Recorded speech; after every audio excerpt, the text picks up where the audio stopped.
Welcome back, ladies and gentlemen, to Bathroom Head.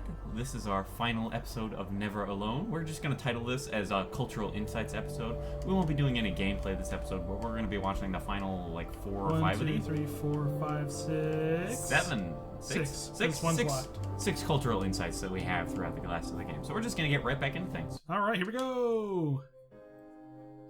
Pretty. When have you ever seen the Northern Lights? I was young, No. my mom, That's gotta be whenever cool, the though. Yeah. Northern Lights they're came super out, pretty. she just whistle. Boy, they come alive. Just keep whistling and that aurora will just like, you can almost hear it. And then she explained to me a little bit later that those are Is that children, really, real time? Is that how fast it goes? and children who've passed away when they were children. You don't want to draw them in too much, is what she said. Because then they could play football That's with why your they head. want hugs, Play John. Eskimo football, and that's what they want to do. They're always playing. They're just children. They want Don't hugs. play out without your hood on. If you don't have your hood on, the aurora person is going to come down and chop your head off and play ball with your head. It wasn't like they were trying to do bad, or it was like a scary story or anything like that. It was just Dang. that's how. Also, it that was. is- that's that's- what it was. Sped up. A little bit, yeah. That's really cool. As a person who, wants to make video games in the future, just seeing all the work that's gone into this is just super, super interesting. Also, the personal touches that you gotta imagine as someone from this culture. In Right. the month of Well, now that I know about, November, there's those no were sun. kids, it makes so much more sense. Yeah, I know. So during that dark time, we travel by the light of the moon. It's quite different. Everything was silver and black. Toward the horizon, we could see where caribou are because their body heat flowing upward, and we could see it glowing in the moonlight against a dark horizon where there's no stars. If somebody yelled, you could know who yelled from where the sound came from, but specifically where that cloud of their breath went up and it glowed in the moonlight. That's cool. So that was a good time to travel. It was very So we went through a surrealistic, D&D. and scenario so with that? things that Oh, yeah. were dark objects look very close, and white objects look very far. Super cool. Alright, keep it going. Polar bear. Man's We're best hunter. taught True. that there's no hierarchy. It's not everything else, and then man, humans on top, and they're separate from everything. We're taught that everything is equal, and that all the animals have a human form or can be seen in a human form. And so they have just as much or more intelligence. In fact, have a lot to teach people. And so that's how these transformations can happen. It's if the animal wants you to see it in its human form. There's a story where a man comes up to an ice hole, and then realizes there's another man in his parka that's got stuck in the net, and is just stuck like that. Oh, can you let me out? Please help me, And so then he lets the man out, but then realizes that was actually a seal. That was a seal man.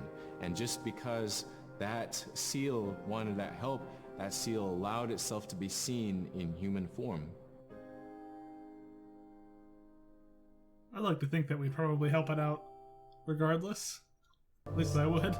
I don't know. As a person who, needs to eat food, and seals are very good food, Yeah, I guess. probably would be having some seal jerky that night. Seal jerky. man. You can make that We in one have night? I demon, have no idea how the jerky body, works. which returns to Think you Nuna, do. the earth. I know how to be a jerk. And we have Atik, who is our name that has been passed down to us over the generations. The spirit of our Atik lives on so long as man remembers that name. It would be hard to describe what happens after death. The feeling is that when our Anagan returns to Sila, then that may be reborn if the name is passed on to a new child, who can then retain some of the memories of the original name. And so it's not uncommon for grown-ups or adults to meet a child who has the same name maybe as their grandmother and say, "Hi, Akka," which means grandma, "Hi, Appa," or "Hi, little mom," or "Hi, little dad," because it's the traditional belief that the soul, is continuing on. Huh. That's cool. Humans are renewed and replenished over time. Just like our plants. Every year flowers are born and bloom and they die. Next year they are born again. This makes me think, what if all theologies everywhere were real? You mean correct? You mean Like, when you died, you went to a place as designated by your belief. Uh-huh. Which one would you choose? Oh, God. Buddhism's pretty cool. Yeah. Reincarnating? That'd be cool. Yeah, but I mean, I don't think I'm perfect enough to reincarnate as something that I want to be. The recurring type of character in a new backstory is a kitty cat. And the I wouldn't be a Manslayer cat. is I'd be kind like of an this insect. bad guy. And I think really what's at risk when the Manslayer comes into story is the livelihood of individuals and the whole community. And so the Manslayer is really used as a way to say, don't act only for yourself. Always hold the community in your heart. Oftentimes in these stories, there is one person that will stand up. And what this humble person will represent, who faces that manslayer, is a return to order, a return to true living in the community. And it just takes that one person. It could just be that one person that can help to change everything. Because everyone wants to live a good life. Everyone wants to have a good community. Snapped my neck. I think the episode should have been called The Fox Slayer. All right, last one. Here we go. One. Assuming this is about the ice giant. Yeah. With the story of Kunuk Sayuka, told by Robert Cleveland, it's just a masterwork. It's a well-known story among the Inupiaq people, and in our case, of producing a video game that really reflects indigenous heritage. It captures the imagination, and it's something that you have a very specific kind of task to do. There's a blizzard, and it is just a non-stop blizzard that is overpowering the people, and there's one man that wants to figure it out. And in our case of the story, it's a girl that wants to find the source of that blizzard.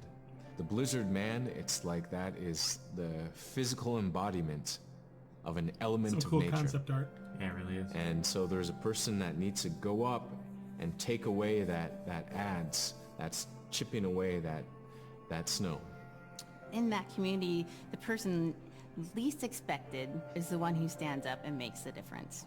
Humility is something that we value, and where that comes from is the idea that you are not the biggest thing in the world. And when you live in an extreme environment like where the Inuit reside, you're at the whim of the environment, of the climate, of the animals. You can be as prepared as you can, by learning from your elders that, you're not the biggest force in the world.